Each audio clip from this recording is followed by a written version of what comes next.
Entre alguns aspectos dos últimos momentos, né, eu chamei de trocação. O Bruno Lima Rocha esteve comigo outro dia e ainda disse, eu não gosto do termo, porque, né, parece uma coisa mais diminuta, mas a trocação, né, populariza a ideia de que os dois estão se atacando, mas achei muito emblemático, simbólico, que o Irã tenha atingido o prédio da central financeira, do centro financeiro de Tel Aviv, o que seria a Faria Lima deles, e o que isso de fato impacta, né, no que diz respeito à estrutura de funcionamento da normalidade, né, seja de aspecto econômico, seja também dos riscos que isso traz a alguma crise financeira, porque não tem espaço físico para operacionalidade. De alguma maneira, isso é um ganho, você vê como um ganho na troca de ataques para o Irã? Olha, Thiago, hoje o Irã ele tem se defendido desses ataques brutais, uma guerra iniciada por Israel, a bem da verdade, né? E o Irã ele tem dado uma resposta simétrica, mostrando que ele pode gerar um grau de destruição grande, pode gerar uma interrupção da economia mundial, inclusive para conclamar a comunidade internacional a travar essa jornada bélica israelense contra si. Tem vários fatores aí que a gente precisa examinar. Um deles é como Netanyahu é realmente disfuncional e faz a guerra para se manter no poder. Isso é um ponto importante. Mas ele é utilizado por um sistema que ele percebe como disfuncional. Então, o problema é o governo de Israel ou é o Estado? É o Estado que mantém um sujeito como esse no poder.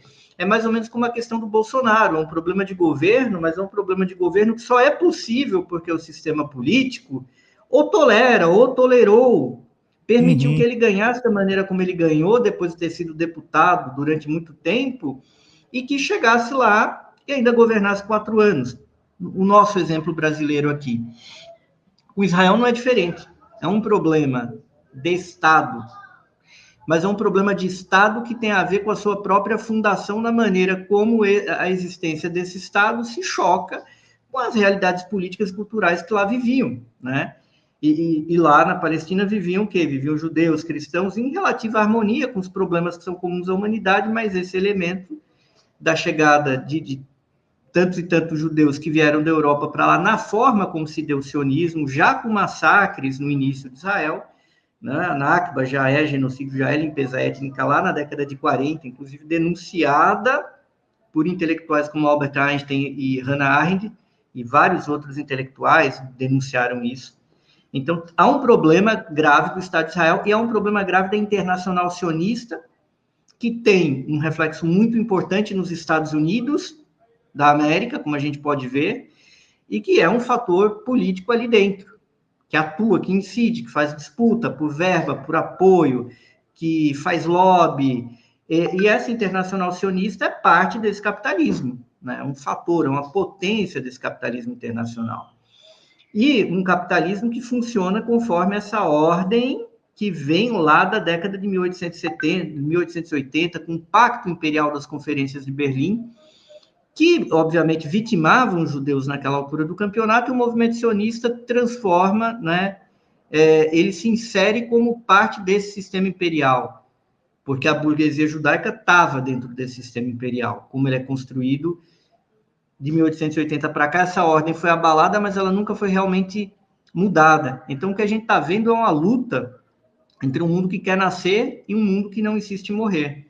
O sionismo não tem nada a ver com religião, é um movimento político moderno, que se usa de uma religião clássica e de uma cultura e de uma etnia para ataca como o país se defende como religião, e contradiz o próprio texto bíblico, já que a gente está falando das escrituras, porque o Irã é um país milenar, aclamado como a terra do primeiro Messias, que é Ciro, e é um país que nunca perseguiu os judeus.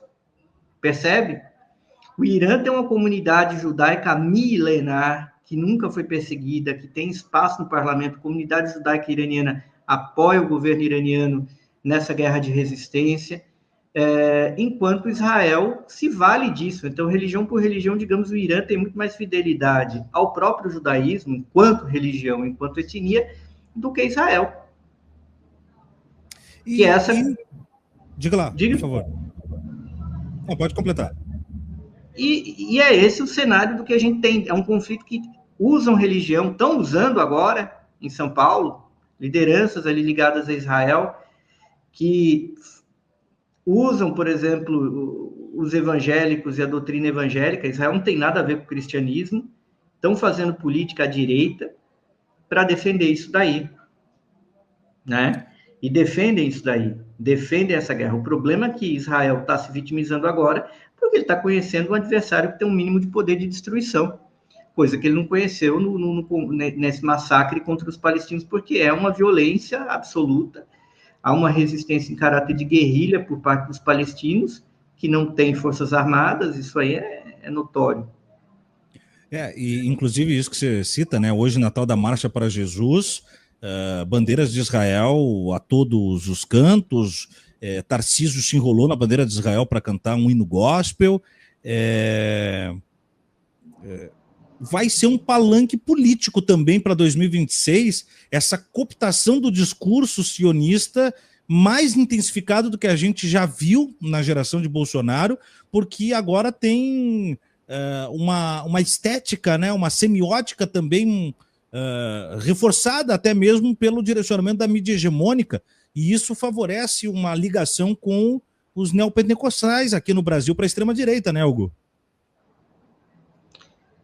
Exatamente, isso está sendo tramado, quer dizer, o sionismo já apoiou Bolsonaro, né? Agora, houve um grande racha aí no próprio sionismo, porque a parte conservadora do sionismo acabou rachando com os liberais ali, que no primeiro momento lavaram as mãos em relação ao Bolsonaro, e depois se opuseram. Hoje eu sinto que o movimento sionista brasileiro está praticamente reunificado em torno da extrema-direita. O problema é que a extrema-direita ainda não tem um candidato. Acho que os poderes econômicos em volta da extrema-direita apoiam o Tarcísio, está um pouco claro por hoje, mas por outras sinalizações, mas que tem uma disputa aí, inclusive no mundo evangélico, porque grandes lideranças evangélicas preferem Michele Bolsonaro a Tarcísio, e também talvez o próprio Bolsonaro, que é realmente o estandarte do voto, talvez prefira ele mesmo, e na falta dele mesmo, algum filho dele. Então, aí existe uma desorganização, mas que pode ser resolvida com uma candidatura forte e algo em torno aí sim de um projeto um pouco mais perigoso, que é o Tarcísio, que é o sujeito que a gente não vai ver falando pelos cotovelos contra gays, contra mulheres, mas que estará agindo contra gays, contra mulheres, contra minorias, contra indígenas, que é mais ou menos a forma que ele tem tocado o governo aqui de São Paulo, né? Inclusive com uma oposição, na minha opinião, de baixíssima intensidade por parte da maior parte das forças da esquerda, que tem optado por tocar coisa no fogo branco, que me parece um equívoco. Uhum.